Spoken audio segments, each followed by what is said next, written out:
32시간 전에 마감한 글로벌 마켓 트레이더의 생생한 리뷰 델타원입니다. 우리 시장은 금요일 기업고 400선에서 선물이 마감을 했고요. 해외 시장은 미국 중심으로 반등을 이어나갔습니다. 그런데 미국이 반등을 달라스 연준 카플란 총재의 발언 때문에 올랐다고 하는데 와, 진짜 아닙니다. 아니에요. 어제 미국이 반등한 진짜 이유를 트레이더의 관점에서 설명드립니다. 먼저 아시아 세션 갑니다. 금요일 코스피 시장은 갭 상승 출발한 다음 처음에는 강력한 매수가 들어왔습니다. 그리고 선물 시장에서의 매수세는 외국인이 주도를 했고요. 저도 금요일만큼은 장중 바닥을 확인하면 반등이 들어올 거라 봐서 계속 모니터를 했습니다만 9시 50분에 선물 시장이 고점을 치고 그리고 나서는 쉬지 않고 밀려 내려가기 시작을 했죠. 10시 40분에는 402포인트까지 스트레이트로 6포인트를 밀어버렸습니다. 그런데 이때 현물 시장에서 외국인 매도는 얼마 없었습니다. 전반적으로 오늘 현물 거래량은 이 정도면 바닥이라고 생각한 쪽이 많았지만 그렇다고 선취매를 적극적으로 들어오지도 않는 그런 상황이었죠. 오히려 코스닥 분위기가 더 나빴는데 저는 코스닥을 리뷰하진 않기 때문에 별도로 이야기하진 않겠습니다만 코스피 200은 외국인이 현물 매도나 선물 매도로 시장이 밀렸다고 할 수 없습니다. 물론 홍콩 세션 열리고 홍콩이 또 급락 조정이 나온 것은 우리 시장에는 부정적인 요소가 되었겠지만 보통 홍콩 세션 열리고 나서 외국인들이 선물 방향성 거래에 가속도가 붙는 것을 고려한다면 오늘 외국인들은 홍콩 세션이 하락에도 불구하고 우리 시장에서는 전혀 액션을 취하지 않았다고 해도 과언이 아닙니다. 그럼 대체 왜 우리 시장이 반등을 하지 못하고 마지막에 400포인트를 일시적으로 깨는 언더슈팅을 준 것일까요? 저는 그 답을 개인들이 풋옵션 롤링 다운에서 보고 있습니다. 이번 9월물 옵션 시장에서 외국인들은 계속 양매수를 그리고 개인은 풋매도 중심이 양매도를 계속 늘리고 있다는 이야기를 했었죠. 시장이 계속 밀리면서 목요일부터 개인들은 풋옵션 롤링 다운을 시작했고요. 오늘 시장이 반등을 하자 풋옵션 등내 가격을 계속 매수하면서 양매도에 대한 헤징을 이어나갔습니다. 개인들은 하루 종일 풋옵션을 매수하고 먼 외가격이 풋옵션을 매도하면서 풋옵션을 롤링 다운했는데 그러면서 변동성 자체는 가라앉았지만 워낙 등내 가격에 대한 매수가 계속 들어오다 보니까 시장이 올라가지는 못한 것입니다. 결국 이번물 옵션 시장이 1차 승자는 또 외국인이 되었습니다. 그런데 좀 더 무서운 이야기를 하면 올해 들어서 외국인들이 옵션 시장에서 아주 무지하게 깨졌죠. 선물 시장에서도 마찬가지고요. 그런데 이제 승기를 좀 잡았다고 보고 있습니다. 그러면 이 정도 벌었다고 해서 외국인들이 만족할까요? 어림도 없다고 생각합니다. 이번 9월물은 아주 다이나믹한 시세가 나올 것 같은데요.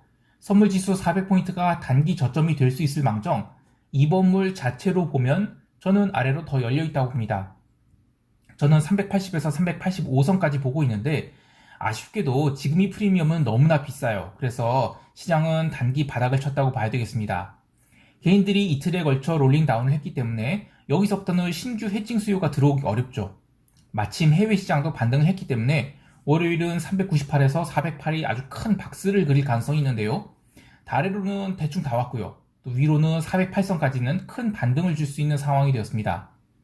따라서 다음 주는 시장이 1차 바닥을 형성하는 그런 등락이 있는 한 주가 될 것으로 봅니다.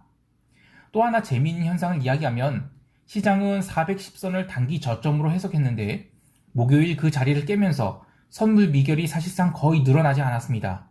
그러니까 410선을 깨면 다음 자리는 400선이 되겠구나 하고 시장이 저항 없이 밀려나 버린 것이죠.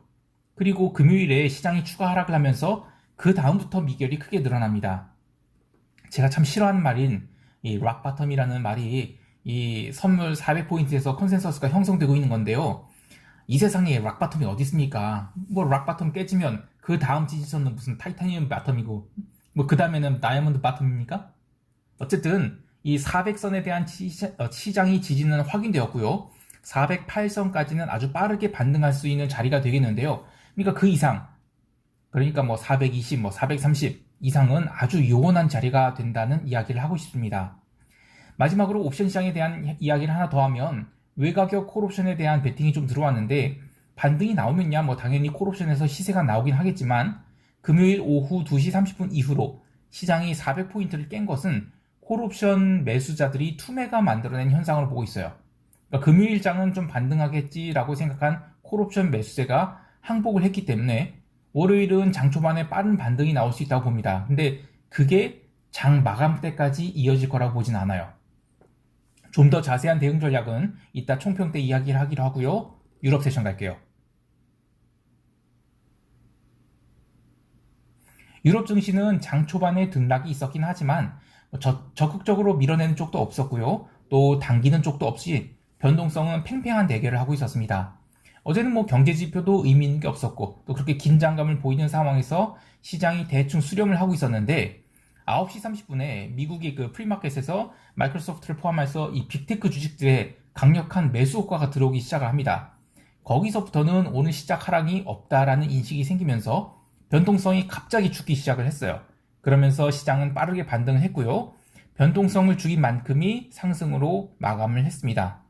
그러니까 요컨대 미국 지수 선물이 움직임으로 유럽이 반등을 한 것이지 유럽 내부의 이슈로 시장이 반등을 한 것이 아니라는 것입니다. 커머디티 중 골드는 계속 의미 없는 박스 행진을 보이면서 1785달러를 기준으로 5거래일 연속 제자리를 보였고요. 구리는 어제 지나친 언더슈팅이 있었다고 판단을 한 것인지 아시아 세션 오픈하면서 반등이 좀 세게 들어왔는데 유럽 세션 초반에 다 반납했던 상승분을 미국 증시가 변동성을 죽이는 것이 보이자 다시 살아나서 종가 고가로 마감을 했습니다. 반대로 기름은 금요일에 64달러 선에서 계속 머무르다가 유럽 세션 시작하고 솔솔 밀리면서 일시적으로 다시 62달러까지 내려갔는데 변동성이 죽기 시작하자 다시 63달러까지 반등을 했지만 브렌트 기름을 66달러에 마감시키고 나서는 유럽 마감하고 다시 매도세가 나왔죠. 그래서 계속된 매도세가 61.86달러라는 종가 저가로 밀어버렸습니다. FX 시장이나 채권 시장은 별다른 흐름이 없었는데요. 아무래도 이 두 시장은 다음 주에 있을 잭슨홀 미팅을 기다리는 것 같습니다. 그런데 제가 개별 자산이 변동을 이야기할 때 시장 변동성을 주로 갖고 얘기하는 것이 좀 말이 안 된다. 뭐 개별 자산마다 다 펀더멘털이 있고 이슈가 있는 건데 변동성 하나를 갖고 시장을 설명하려 하느냐라는 말씀을 하실 수 있어요. 트레이더들은 모든 지표를 해석하진 않습니다. 사실 많은 뉴스들은 노이즈에 불과해요. 하지만 정직한 것은 시장 변동성입니다. 변동성은 전체 시장이 어떤 과정으로 가려는 것인지를 보여주는 아주 중요한 지표예요. 저는 프랍 시절에 변동성을 스탁이 아닌 이 플로우로 느끼는 훈련을 받아왔고요. 그래서 시장이 이상을 가장 빨리 느끼는 경향이 있습니다. 작년 3월 이 코로나를 피한 것도 그런 훈련 덕분이었죠. 물론 변동성이 시장이 만능 열쇠는 아닙니다. 하지만 시장이 진짜 흐름이 무엇인지를 파악하는 데는 확실히 도움되죠. 그래서 이 트레이더의 시각이 또 나름 중요한 의미가 있다고 생각합니다. 미국 세션 이야기하면서 오늘 시장이 반등이 진짜 원인을 이야기해 보도록 하겠습니다. 자, 미국 세션 갈게요.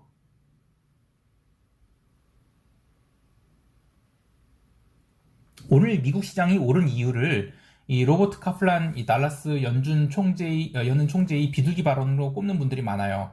근데 실제로 트레이딩을 의미 있게 하시는 분들에게 물어보면 그렇지 않다라고 대답하는 경우가 훨씬 많을 것 같아요. 달라스 연준 총재는 이 새벽 0시에 온라인 행사에서 그 델타 변이를 언급하면서 기존의 초매파적 견해에서 한 발 물러섰다라는 그런 평가를 받는 발언을 했어요. 근데 그 전에 이미 시장이 올랐어요. 좀 더 자세히 얘기해 볼게요. 그 전에 이제 그 온라인 행사 좀 전에 폭스 비즈니스 채널에서 인터뷰를 합니다. 근데 그때도 이제 델타 변이 이야기를 해요. 그러면서 델타 때문에 경제 성장이 상당히 둔화된다면 테이퍼링에 대한 견해를 다소 조정할 수 있다라고 얘기를 했는데 이것도 어쨌든 미국장이 열리고 나서 나온 얘기예요. 그럼 시장이 왜 올랐을까요? 서두에서 언급했지만 오늘은 미국이 옵션 만기일입니다.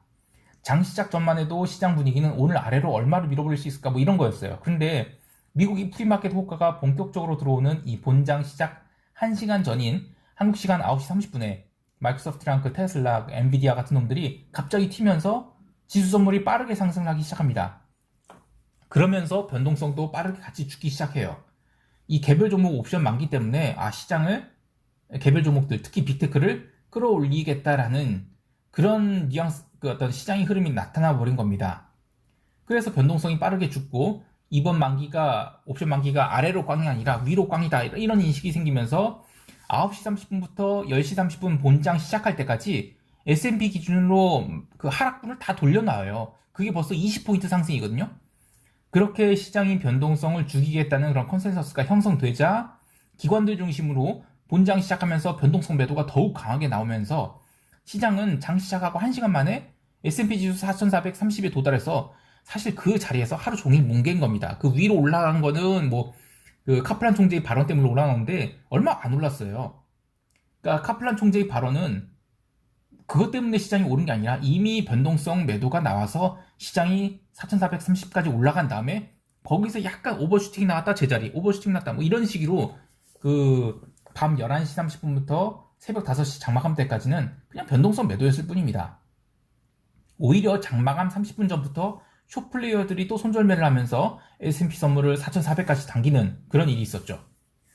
개별 종목 보면 이 마이크로소프트가 신고가 갱신했고요. 또 엔비디아도 신고가에 가까운 강한 상승을 했습니다.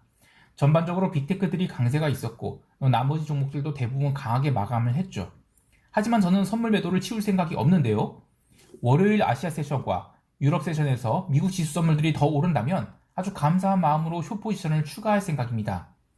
그 이유는 지금까지 이야기한 대로 이 금요일 상승이 옵션 만기 때문에 억지로 스트레들이 이 극대화를 시킨 결과이지 뭐 펀더멘털이 좋거나 아니면 경제지표로 아니면 뭐 사람들이 죄다 오해하고 있는 카플란 총재의 비둘기성 발언으로 올랐다고 보지 않기 때문입니다. 물론 기술적으로 접근을 한다면 또 S&P 지수는 50일선에서 강한 반등을 보이고 한 건 맞습니다. 하지만 여기서 신고가는 가깝고 아래로는 많이 남아있죠. 손익비를 고려한다면 저는 부담이 없다고 봅니다. 다만 지금은 나스닥 매도를 갖고 있는데 이것을 S&P 매도로 교체할 것인지는 고민해 볼 것이고요. 또 풋옵션 매수보다는 여전히 선물 매도로 대응할 계획입니다. 여기까지 하고 시장 총평하면서 대응 전략 이야기할게요.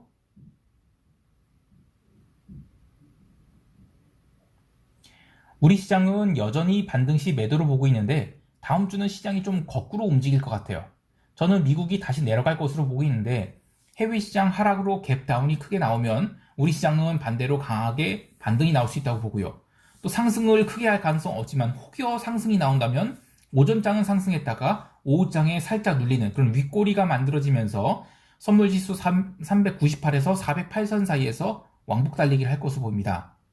현재 변동성의 수준은 장중 플러스 1% 정도의 반등은 아주 얼마든지 줄 수 있는 상황이라서 해외 시장이 변동성 하락을 우리 시장은 월요일 어느 정도 반영을 할 것 같아요. 근데 초반부터 롱으로 막 따라잡기보다는 장 초반에 갭 상승이 나와서 약간 이익 실현성 눌림이 나왔을 때 외가격 품매도, 그러니까 380 이하의 풋옵션은 저는 이제는 좀 자신있게 매도해도 되지 않을까 생각을 해요. 반대로 이 범을 제가 430 중심으로 콜옵션을 대량 매도를 했는데 이제 430은 저는 충분히 빠질 만큼 빠져서 아주 모조리 이익 실현할 생각입니다. 그리고 다음 타겟은 420을 놓고 올라올 때마다 콜옵션 매도를 할 생각인데 선물지수가 최소한 4포인트 정도 오르기 전까지는 콜 420을 매도할 생각이 없습니다. 만약에 그렇게 안 오르고 다시 내려간다? 그러면 저는 그냥 이 범을 콜 430 매도분 이익으로 만족할 생각입니다. 정리하면 이 풋옵션 380 이하의 옵션은 언제든지 매도를 해서 쌓아가는 것이 나쁘지 않습니다. 그런데 콜 420 매도는 강한 반등이 나왔을 경우에만 매도를 할 생각입니다. 개별 종목 또한 아직 롱을 적극적으로 담을 자리는 아니라고 봅니다. 우리 시장이 밀렸다고 하지만 사실 얼마 밀린 게 아니에요. 아직도 코스피 200은 YTD 수익률을 다 까먹지 않았습니다. 개별 종목에 대한 체감 하락폭이 큰 이유는 그 전부터, 그러니까 제가 좀 더 냉정하게 얘기하면 올해 6월 기준으로 사실상 시장이 꺾인 거나 마찬가지라고 봐요. 제가 내내 부르짖었죠. 6월 이후로 시장은 맛이 가서 더 이상 주식을 담을 이유가 없다고요.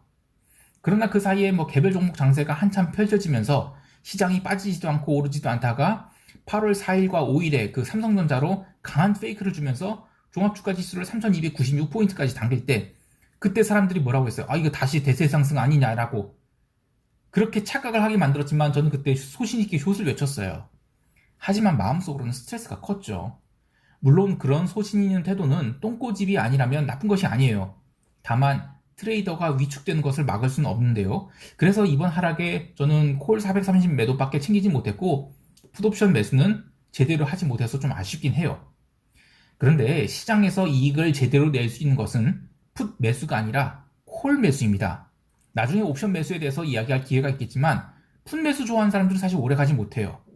평소에는 콜 매도, 그리고 풋 매도, 그리고 가끔 콜 매수하는 것이 가장 좋은 전략이고요. 1년에 한두 번 있을까 말까 한 그런 풋 매수를 좋아하다 보면 나머지 10달 동안 풋 매수로 싹 털리게 됩니다. 아무튼 아직 주식을 적극적으로 살 자리는 아니라고 보고요. 그래서 이번 주는 등락이 점점 줄어들면서 9월이 방향성을 모색하는 자리가 될 것으로 봅니다. 해외 시장에 대해서는 여전히 미국 시장은 인위적인 상승으로 보고 있고요. 아시아 세션과 유럽 세션을 관찰하면서 숏을 추가할 자리를 보도록 하겠습니다. 하지만 선물 매도를 할 생각이지 풋옵션 매수를 하진 않겠는데요. 이 잭슨홀 미팅이 끝나고 나서 시장 반응 보고 풋옵션 매수를 결정하고 그전에는 잠시만요. 아이고 죄송합니다. 그전에는 계속 선물 매도 추가 자리만 보도록 하겠습니다. 기름은 목표가인 $60 초반까지 다 온 셈이라서 이제부터는 기름 풋옵션 매도를 고려할 생각인데요. 다만 아직 풋옵션 만기가 많이 남아있고요. 또 미국 지수가 밀리게 되면 기름도 언더슈팅이 가능하다고 보고 있기 때문에 행사가 60 그리고 $58를 갖고 풋 매도를 했다가 청산했다가를 반복하는 식으로 그렇게 대응할 계획입니다. 한 주가 이렇게 끝났습니다. 한국 시장 참 스트레스 많이 받으셨죠? 고생 많으셨습니다. 하지만 과거의 시장을 보면 이 정도 하락은 하락도 아니에요. 그리고 작년에 올라온 곳이 있으니까 YTD 수익률을 한 번쯤 마이너스 구경시켜주는 것도 나쁘지 않죠. 시장을 접근하는 방법은 다양합니다만 저는 올해의 시장의 바닥은 아직 나오지 않았다고 보고 있습니다. 다만 속도 측면에서는 1차로 쉬어갈 구간이라고 보는데 눌림이 크면 클수록 반등도 크지만 지금의 눌림은 제대로 된 반등이 나올 그런 눌림이 아니라는 생각은 변함이 없습니다. 따라서 종합주가 지수가 3000을 깼다는 소식이 들리기 전에는 강한 롱 포지션을 잡는 것은 최대한 자제하시기를 권해드립니다. 남은 주말 편히 쉬시고요. 이상 델타원이었습니다. 감사합니다.